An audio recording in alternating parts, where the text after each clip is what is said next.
উদয়পুরের দুধ পুষ্করিণী এলাকায় নিয়ন্ত্রণ হারিয়ে একটি পণ্যবাহী গাড়ি উল্টে যাওয়ায় চাঞ্চল্য সৃষ্টি হয়েছে। গাড়িটিতে 22 জন যাত্রী ছিলেন, যাদের মধ্যে 17 জন গুরুতর আহত হয়েছেন।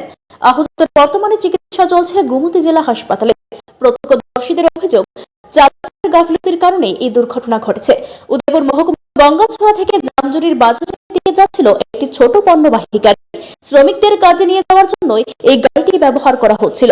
মালবাহী গাড়িতে যাত্রী পরিবহনের ঝুঁকিপূর্ণ প্রবণতা নতুন নয়, তবে শ্রমিকদের এই দুর্ঘটনা ফের চোখে আঙুল দিয়ে দেখিয়ে দিল অসহায় শ্রমিকদের জীবনের ঝুঁকির চিত্র। প্রত্যক্ষদর্শীদের অভিযোগ, চালক নিয়ন্ত্রণ হারিয়ে ফেলায় এই দুর্ঘটনা ঘটে। আহত 17 জনের মধ্যে কয়েকজনের অবস্থা গুরুতর।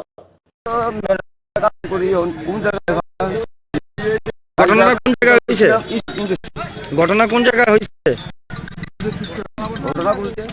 অ্যাক্সিডেন্ট কোন জায়গায় হয়েছে?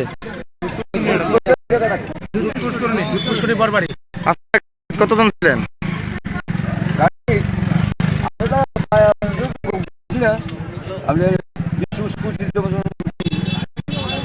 তারা কি বেশি কথা হয়েছে?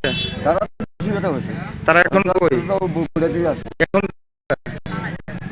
এখন কই আছে?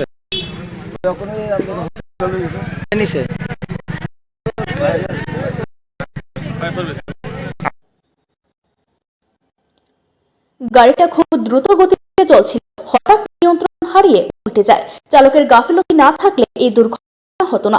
পণ্যবাহী গাড়িতে শ্রমিক পরিবহন করাকে ঘিরে দীর্ঘদিন ধরেই প্রশ্ন উঠছে। পুলিশ এবং ট্রাফিক বিভাগের ভূমিকা নিয়ে সন্দেহ প্রকাশ করছেন অনেকে। আইনি পদক্ষেপের অভাবে এমন দুর্ঘটনা প্রতিনিয়ত ঘটছে। প্রশ্ন উঠেছে, শ্রমিকদের জীবনের ঝুঁকির দায়ভার কে নেবে? রাজনৈতিক এবং সামাজিক মহল এখন নজর রাখছে প্রশাসনের পরবর্তী পদক্ষেপের দিকে। Bureau report, Rithi network.